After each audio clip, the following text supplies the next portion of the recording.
มือนี่แปลกแปลกไงแบบว่าอันนี้ปานใดบริใส่นะยังบริใส่ยังนะแบบมันบ่ท่านชมชวนกันยังบริชมส่วนเพื่อนปลาเลี้ยหรือบ่ทางในฮะเรียบร้อยไปเช้าฮอดค่ำเนาะวันทองเอาลุยสู้คือบ่เห็นหัวหน้าเราเขาไปใส่วะ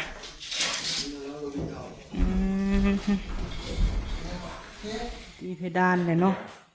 เอาแบบบริษัทนักไงเพราะว่าแม่เพิ่นให้อัดเลยพี่น้องเอ้ยอัดบ่ให้เห็นเล็กเนาะทางขางหั่นว่าคือสิยั่วเอากันแอบมาใจเนื้อโลน้ำหนึ่งดูดไปน้ำหนักได้พอ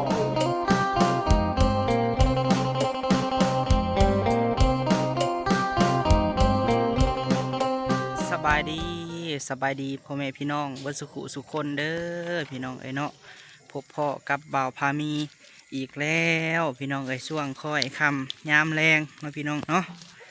เอาพบพ่อกันช่วงค่ำปลาลุงเอ้ยเข้ามาอัปเดตเฮือนซานทางแม่บิ่งกับพ่อเพชรพี่น้องเอ้ยวังเที่ยงหันบ่าวพามีได้ไปเบิ่งกะโลเนาะพี่น้องเนาะไปเบิ่งกะโลไปเบิ่งอ่างล้างจานให้ทางแม่บิ่งพี่น้องเอ้ยจะสิส่งแบบให้ทางแม่เบิ่งเนาะเอาจังใดก็เข้ามาอัปเดตเวียกงานเฮาคือเก่าพี่น้องเอ้ยเข้ามาช่วงค่ำๆเนาะพี่น้องเนาะโธ่เพราะว่ากลางเว้นเพิ่นเปิดเพลงพี่น้องเอ้ยแล้วก็มีเสียงรบกวนหลายพี่น้องเอ้ยย่านบ่ได้ยินเสียงเนาะก็มาช่วงค่ำๆเอาพี่น้องเอ้ยโดยเอาซะเนาะสิเข้าไปอัปเดตเบิ่งทางเวียกงานก่อนทางสร้างเพิ่นตีเพดานพี่น้องเอ้ยว่าเพิ่นเฮ็ดฮอดใส่แล้วเนาะจังใดก่อนอื่นเบิดกะฝากเป็นกำลังใจให้ในเด้อป้าลุงให้เนาะโดยมาอัปเดตเบิ่งช่วงค่ำคือบ่เห็นบันไดบาดนี้เนาะ ขึ้นทางใดเนาะบันไดเสียแล้วบาดนี้บันไดเสียเลยแล้วสิขึ้นเบิ่งได้บาดนี้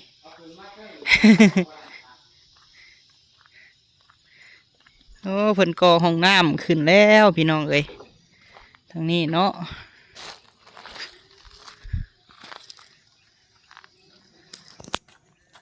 ก่อขึ้นได้สูงเติบแล้วเพิ่นจนอันมัดเล็กอันเสาพี่น้องเอ้ย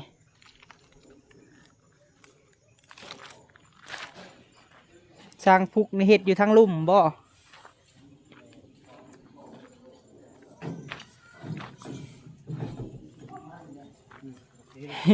ได้เนาะได้แล้วขึ้นแล้วได้บาทนี่อึบเข้าไปอัปเดตเบื้องก้อนพี่น้องเลย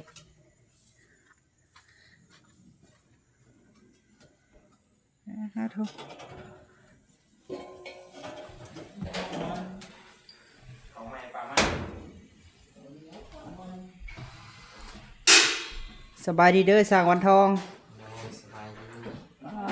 โธ่เหมือนคือว่าแบบ ขาสั้นแปลกเลยมือนี่แปลกไงแบบว่าอันนี้ปานใดบริใส่นะยังบริใส่ยังนะแบบมันบ่ท่านชมชวนกันยังบริชมส่วนเพื่อน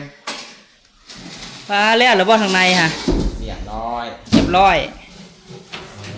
ไปเช้าฮอดค่ำเนาะวันทองเอาลุยสู้คือบ่เห็นหัวหน้าเราเขาไปใส่วะ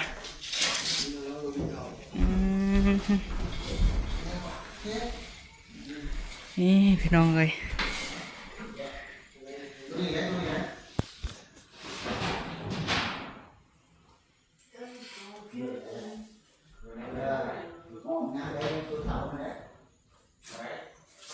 ตีเพดานเลยเนาะเอาแบบบริษัทนักไง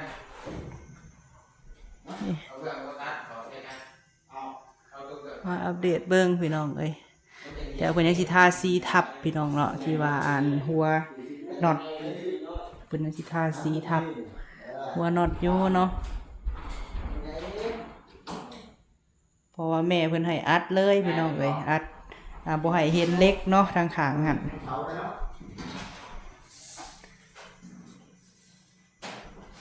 ข้างนี้ก็แล้วเนาะ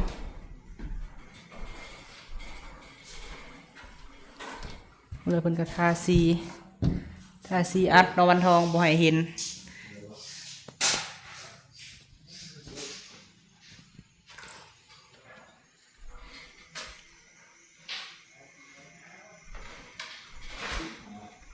เริ่มเป็นรูปเป็นร่างแล้วพี่น้องเอ้ยอันนี้ทาง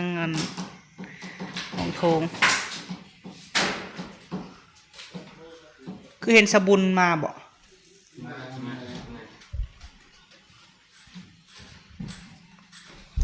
นอนรับฟันดีอยู่บ่สั่งเมา โอ้แจบ แจ็บ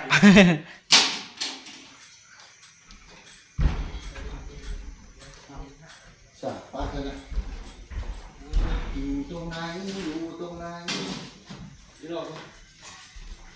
บัตรทาสีนี่ก็ลึบแม่นบ่วันทองอันห้อยน็อตนี่แม่นบ่ว่ามันมีอิหยังเกาะปูนยาแนวอยู่เนาะเห็นบ่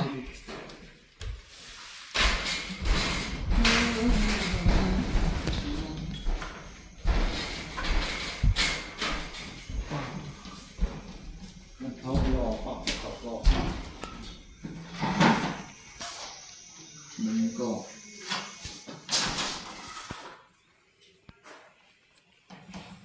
ช่างเราเมื่อกินข้าวบ่ก็คือสิเมื่อยแห้งบ่มื้อนี้คือบ่ได้ยินเสียงเนาะสิเตรียมเทคานโอ้ผู้เฮ็ดหยังนะฮะ เมื่อย เมื่อยโอ้เมื่อยจนยาวเนาะสิเทคานบ่นี่ช่างเราเตรียมสิเทคานเอาอันเล็กออกแล้วเนาะเบิ่งนั้นเพิ่นมัดเล็กสิเท่พี่น้องเอ้ยเฮ็ดเสา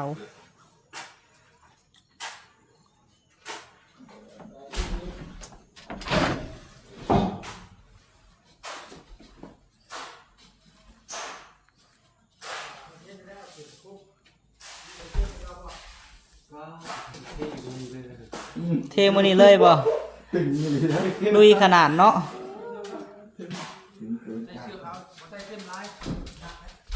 วันทองกับเหย้าคือกันบอกวันทองมื้อนี้ฮะบ่เหย้า อ้าว อันนี้หันเป็นอันนั่นบ่ปูนบ่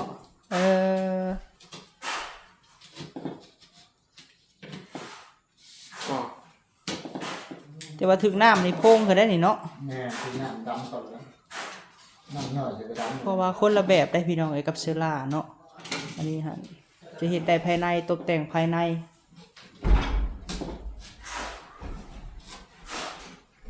เงาเนาะสร้างเราเนาะ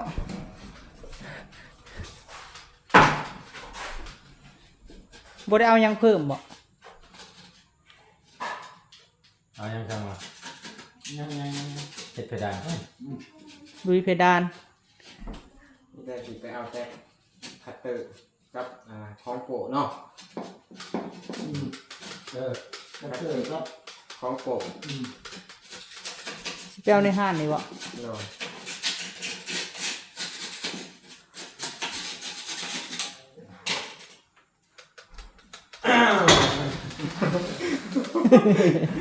หลับเลย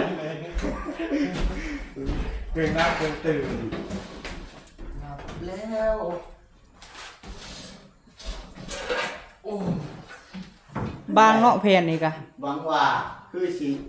จ้วงเอากันแอบมาใช้เนื้อโดน้ำหนึ่งตูดไปน้ำหนักได้บ่แล้วตูดกลับมาอีสิยิ่งจะได้ เดี๋ยวเบิ่งยิงอีกก่อน นี่เอาผมบอกแล้วเอาแบบนี้เอามาใส่นี้ มาเบิ่งขั้นตอนเพิ่นใส่แป้นยิบซ้ำพี่น้องเอ้ยเนาะ ได้แล้ว เพิ่นเฮ็ด ได้ กั ปะ น เพดาน นี่มันตอนดอกหนึ่งอ่ะเรื่อยๆนะจับเยี่ยมดูก่อน เอาดีทีได้สั่งร้อยเอง เอา ดึงขึ้นมาดึงขึ้นมาดึงขึ้นมาโอเคยิงเลย เอาเลย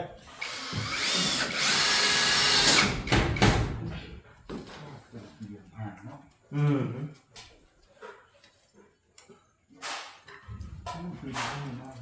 ขันว่าพินเบื้องหน้านี่ผู้ดีเพราะว่ามันบ่ได้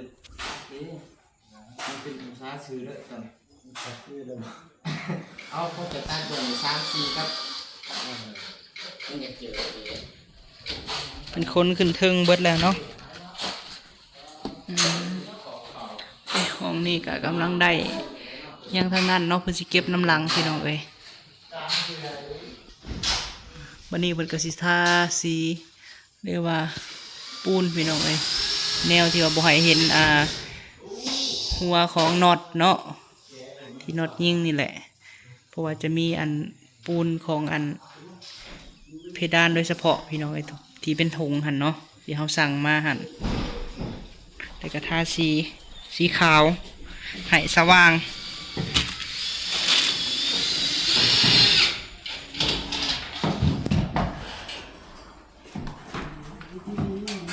โอ้เนาะหัวเราเอาแบบมาพี่กษัตริย์กูมันมีเดี๋ยว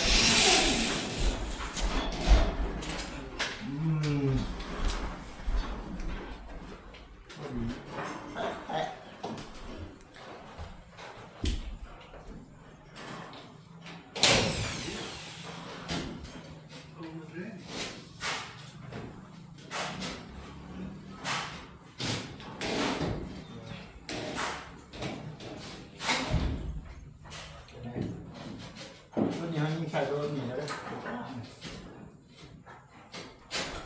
ไม่เห็นหรอก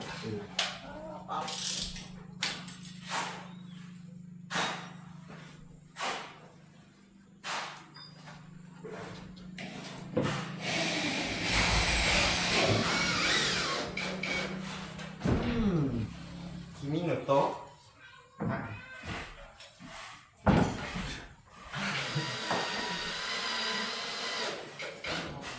ซึ่งมาแค่นี้สโลว์เขาไหลได้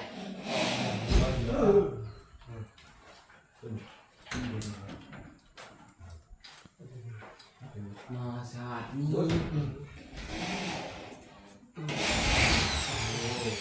ไปเรื่องปันนี้ก็เปิดแข่งก่อนไปปันนี้ได้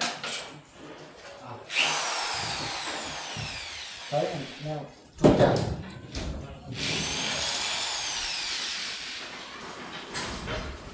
นะทุกอย่างนะเฮ้ยเร็ว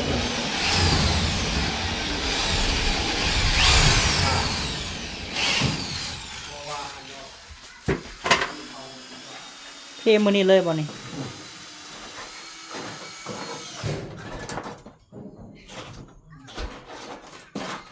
เฮ็ดจังได้เอาขึ้นในสั่งเรา เพื่อ เออ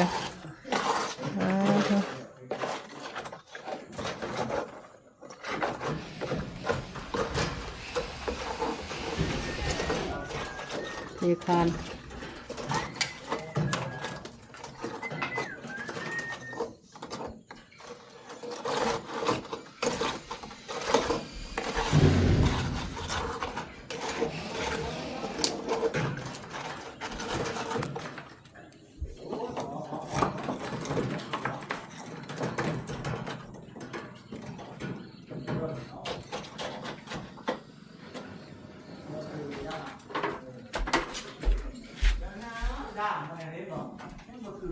ก็แล้วขางนี้เนาะก็อันใกล้กันเลยกับฟ้าเชล่า ราะว่ายันน้ำกระเด็นใส่ก็เลยว่ากอเนาะขึ้นทางนั้นบ่เออ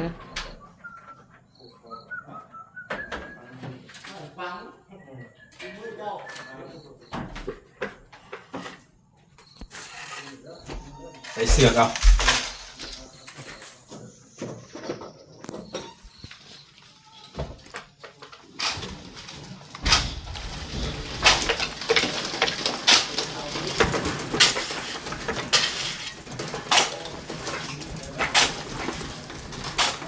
เอาเคียงอะไรนะพวกเอาเคียงมาอยู่ลุมนะ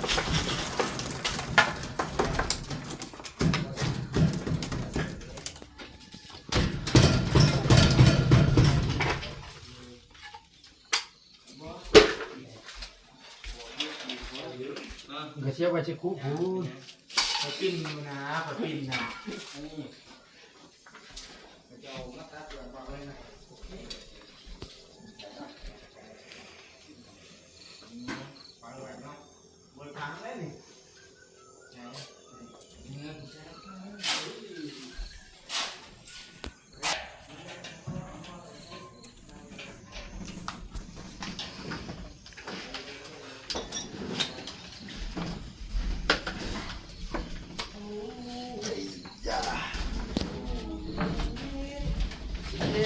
ยังไง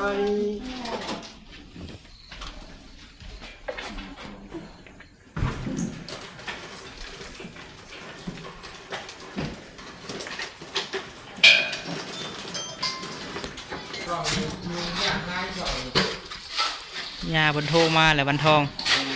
แม่ยังเห็ดอยู่ดีขนาด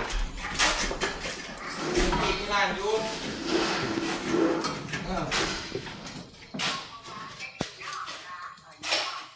ยังส่วน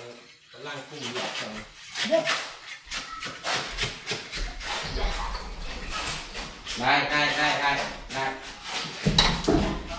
ได้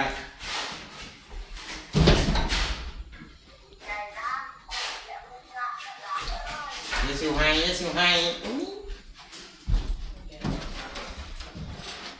เดี๋ยวขอเฮ็ดเบียร์ก่อนมาแล้วก็สิโทรไปหามื้อเด้ โทรหาร้านทรายปัญหา ดีใจเนาะวันทอง แล้วคิดโทร เอา ได้ มา อยากให้ไปเด่นนำได้เลยแต่ก็ยังบ่ได้ไป เวลาว่างๆก็ไปลิ้นน้ำเพิ่นเมื่อหาเพิ่น ใช่ได้ไหม ประตูปู โอ้ย ปล่อยผมพูดแล้ว พอรถฟ้าเกิดแต่รถยังว่าท่านได้เอาเนาะ พูดแล้วคือเห็นนอกเทียนะ เจ้าเจ้าแต่อย่าเอาแต่เนาะ แสดงนี้บ่ได้ดอกยังไง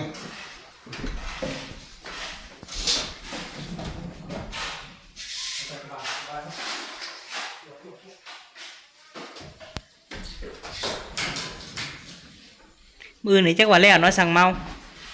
เป็นร้านนี่บ่ แม่น แล้วเฉพาะคลิปนี่แหละสำหรับหมวดคัดอย่างเงี้ยเนาะยังเลยลงสีแล้ว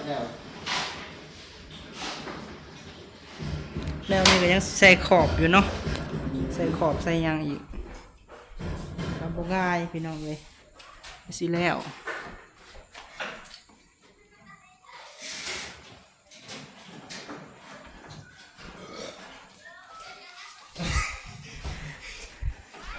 ไม่มันจะหยิบอย่าง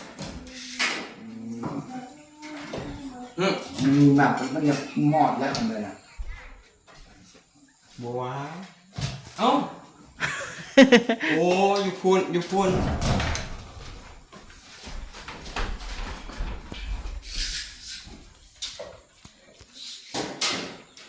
เอาลงก่อนพี่น้องเลยให้สร้างเพิ่นเฮ็ดเวียกก่อนเพราะว่าเพิ่นกำลังเฮ็ดเนาะกำลังใส่เพดานปลาลุงเอ้ยเบิ่งบันไดนี่ป้าเท่ามายามใดคิดง้อลงบันได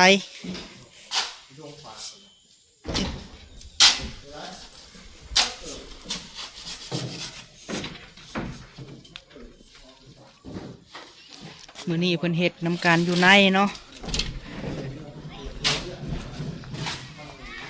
นี่ด้านในเรียบร้อยแล้วเนาะก็แล้วได้ยังแต่สาบ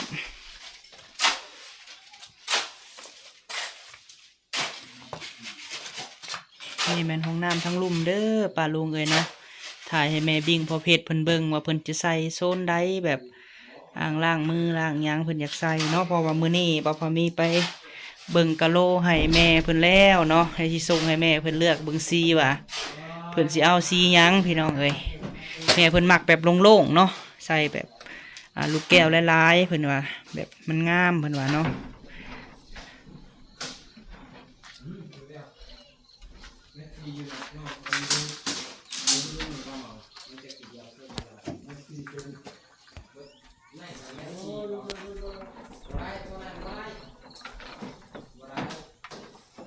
มัดเสือกได้ขึ้นนี่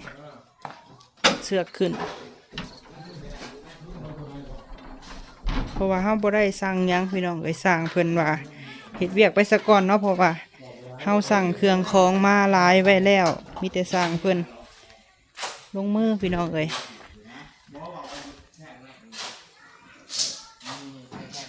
นี่แหละเนาะเอาจึงได้กับฝากเป็นกำลังใจให้บ่าวพามีเนี่ยเด้อพี่น้องเอ้ยขอบบุญขอบคุณแม่บิ่งกับพ่อเพชรหลายๆเนาะที่ว่าให้ลูก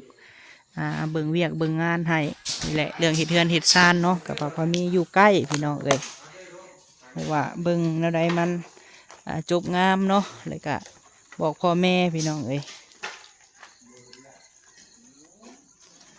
เพราะว่าเพิ่นอยู่ใกล้เฮาอยู่ใกล้แน่เลยว่าอัปเดตให้เพิ่นเบิ่งคู่มือเนาะช่วงค่ำข้างนี่แม่นก่อเป็นปูนเบิดเลย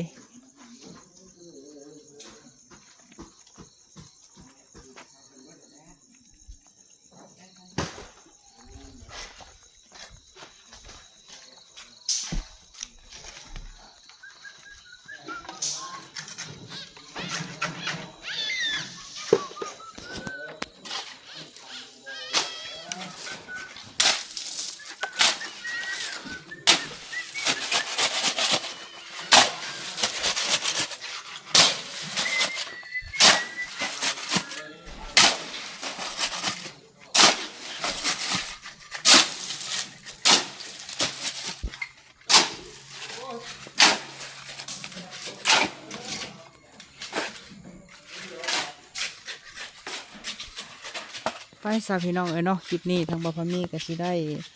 ขอจบคลิปก่อนเด้อเนาะเดี๋ยวเอาคลิปลงให้พ่อกับแม่เบิ่งก่อนจังได้ขอบุญขอบคุณพ่อกับแม่และก็FCที่หักแพงบ่าวพามีสุขุสุขคนเด้อพี่น้องเอ้ยที่มาถ่ายเรือนซานพ่อกับแม่ให้เบิ่งเนาะโดยไปพบพ่อคลิปหน้าพี่น้องสบายดีเด้อเบิดสุขุสุขคน